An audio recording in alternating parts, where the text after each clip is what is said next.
Bismillahir Rahim. We are starting our question answer session. As you have heard, Dr. Israr Ahmed has covered a vast area bearing both on ontological position of man and epistemological questions. It's a vast area. He has very briefly touched everything, and now it's your time to question him. I hope you will not needle him, because he is not a philosopher.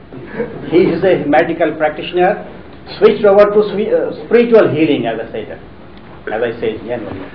But of course, he is a scholar of Quran. He has studied Quran very intensively, very closely. This is a gathering of multi-religious people, community from different faiths have come here, and we should meet in an ecumenical spirit and try to understand each other's point of view. Let me start by saying what a delight your presentation was, and how clear it was, and how much I appreciated it. And there are so many questions I would like to ask, but I'm very aware that there are others who want to ask questions too. So let me just pick one, and that was I was interested in the way in which you reconciled the story of natural selection and Darwinian evolution, appropriately modified, with the Quranic insights about human anthropology. And what surprised me a little bit is that my impression is the vast majority of Islamic thinkers are very suspicious of the sort of ideological baggage that Darwinian evolution has in the West, and view it therefore with a lot of suspicion, and are often very, very critical of it.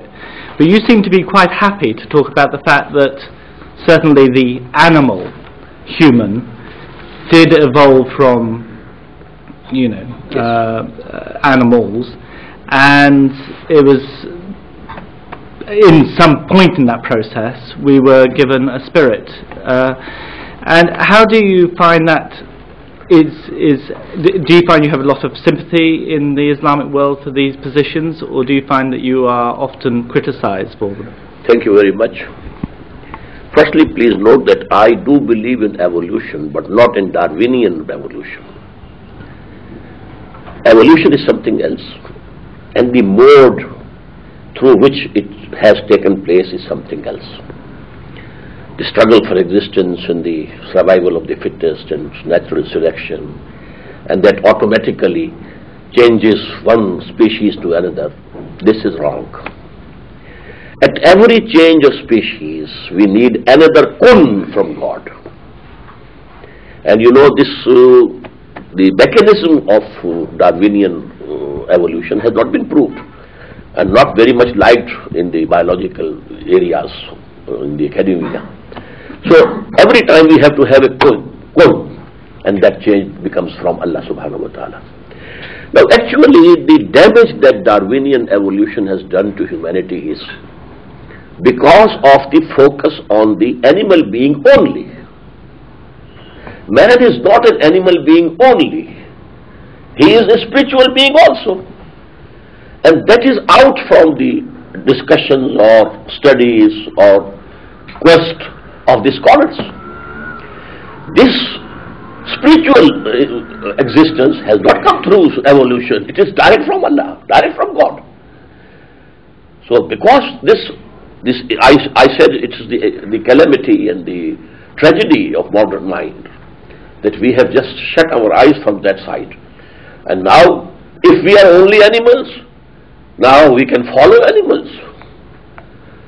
Animals don't discriminate between wife and mother and daughter. Why should we? They don't take the trouble of dressing. Why should we? This civilization has gone down to the animal level, because the other aspects are absolutely out of sight. The whole sociology, whole thought is focused on the animal being. That's all. So that is the reason why Muslims don't agree with it. But if we have this idea, then these two things are separate. This animal being has come through evolution, but for every change in the species was due to another new fresh command from Allah subhanahu wa ta'ala. And so it has happened. Your interpretation of the origin and the birth and the development of the universe, it was very interesting. And I think very beautifully and logically you weave the creationism with evolution. I have a couple of questions. One is that you talked about 3 forms of creation: man, jinnis, and angels. What 3 forms of self-conscious creation. Yes. Okay. What is the qualitative difference between these 3 different forms of creations? And in your view, what different roles have been assigned to them, or what different capacities they have to perform these roles?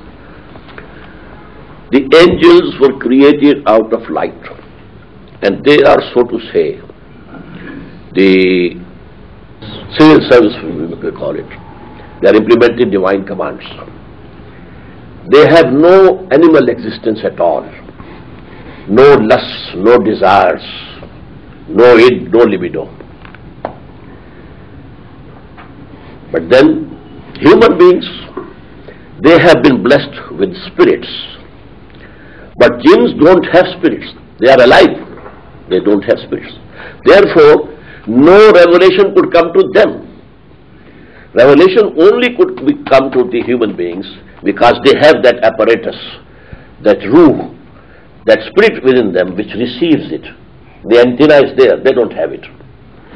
So, vicegerent on earth is man. And he is the only creation of God in which both the worlds, the world of Amr and the world of Khalq, they have come together. Jinnis are only Khalq, not Amr. And the angels are Amr, no Khalq. And here, both have met together. The spirits belonging to the world of command and the animal being to the world of creation.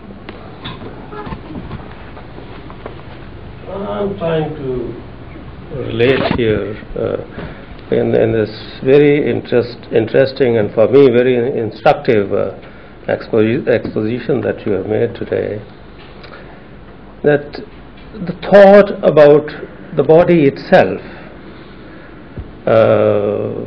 you I think also in some ways refer to as kapra, quoting Upanishad, I suppose, in a way that it's a covering, which is I think in a way the